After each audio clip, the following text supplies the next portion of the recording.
The city council is in a very unusual position. It is a next to impossible situation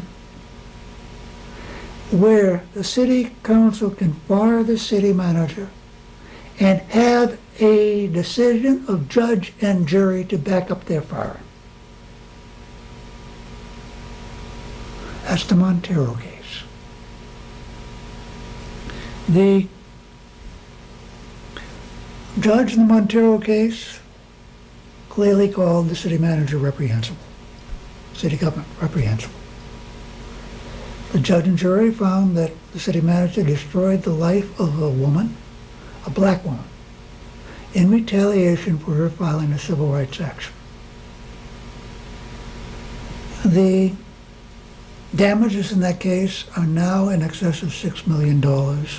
And I know the plaintiff's attorney has been quoted as saying 6.9. I don't know where she gets the number from, but my reading of the last judgment is a little bit over 6 million. The key decision may be found on the Charles River White Geese blog at charlesriverwhitegeeseblog.blogspot.com. If we had a city government which stood up for a whole bunch of things that the city government claims to stand for, the city manager should be fired. And you get a judge who would be very happy not only to bless that firing, but to bless the firing without the golden parachute, which the city council has agreed to, and very likely without pension.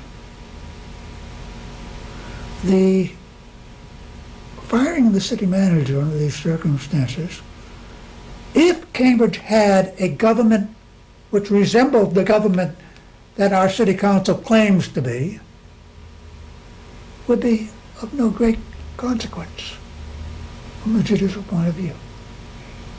You get this decision of judge and jury calling the city manager reprehensible. You get this decision of judge and jury in which the judge's opinion quotes the city manager's testimony at length in support of the judge's finding that the city manager is reprehensible.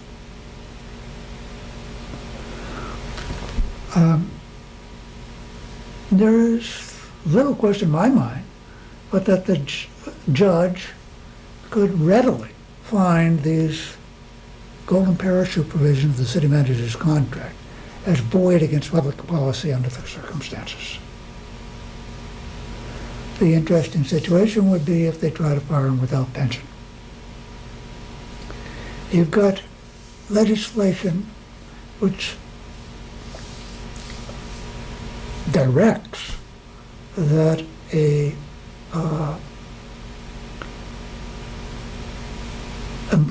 government employee who is in violation of criminal laws as part of that employee's performance in office should be fired and have the pension stripped. The issue would be, can that be applied to a city manager who has been found by judge and jury to have deliberately violated very serious civil rights laws with the intent of destroying the life of a woman in retaliation for that woman having the nerve to file a civil rights complaint? Civil rights laws are pretty serious stuff. And we've got a bunch of hypocrites on the city council who claim to be pro-civil rights. They just can't quite understand how destroying Malvina Monteiro's life by the city manager, as found by judge and jury, has anything to do with civil rights.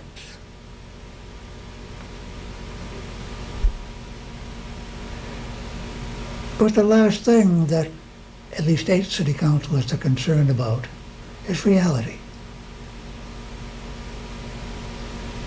With the city councils facing a decision of judge and jury calling the city manager reprehensible for retaliation against Malvina Monteiro by destroying her life. And then you've got a city council which, as usual, doesn't want to know what it's doing.